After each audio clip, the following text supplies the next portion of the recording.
is professional power for homeowners.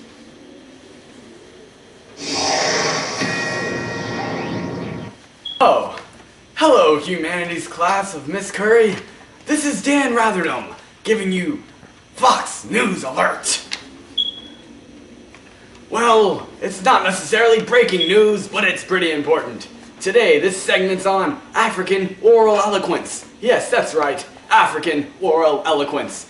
You might not know what that means, but don't worry, I'm not gonna tell you. But you will have some African guys to help you out. They're gonna give you an example of what it takes to be an African orator and what it is to be an African oral eloquenter. Yes, eloquenter. So, first segment's gonna be on Malcolm X. You take it, Mr. X. You know where just to be equal with him. Who is he to be equal with? You look at his skin. You can't compare your skin with his skin. Why, your skin looks like gold beside his skin. Hi. Well, that was a little bit of Malcolm. Yes, very emotional indeed. Well, let's take a look at Martin Luther King Jr.'s I Have a Dream speech. Well, I had a dream last night. Well, never mind. Let's let MLK tell you about his dream. Take it. I have a dream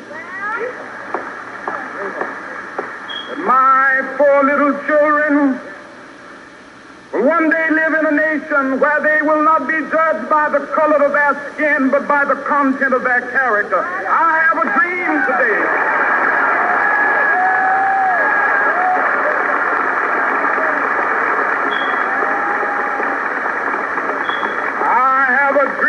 That one day, down in Alabama, with its vicious racists, with its governor having his lips dripping with the words of interposition and nullification, one day right there in Alabama, little black boys and black girls will be able to join hands with little white boys and white girls as sisters and brothers. I have a dream today.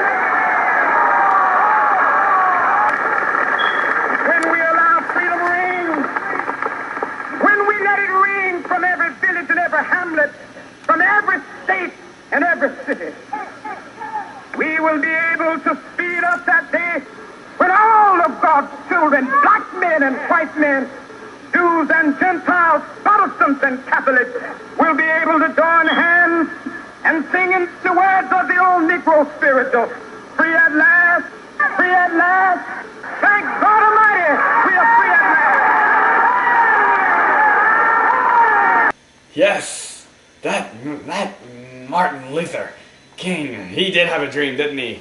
Well, I have another segment on another African oral eloquenter, Malcolm X again.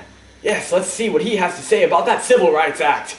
You take it, Mr. X, or should I say, Mr. 10? Most of the trouble that you're having in this country right now is in the North rather than in the South.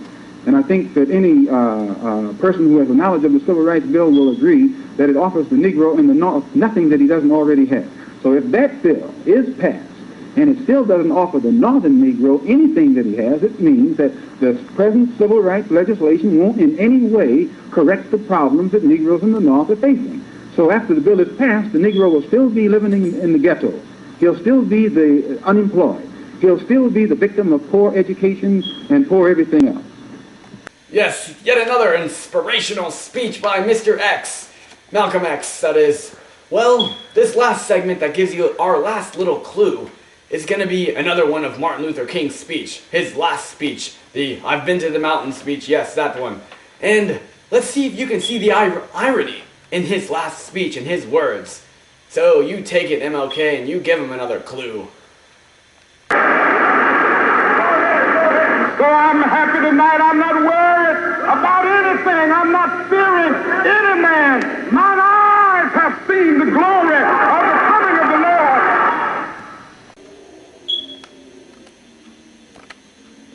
Yes. You've had your African clues about what African oral eloquence really is.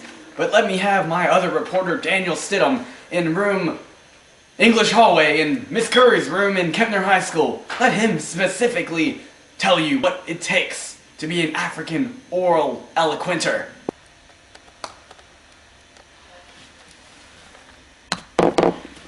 Yes!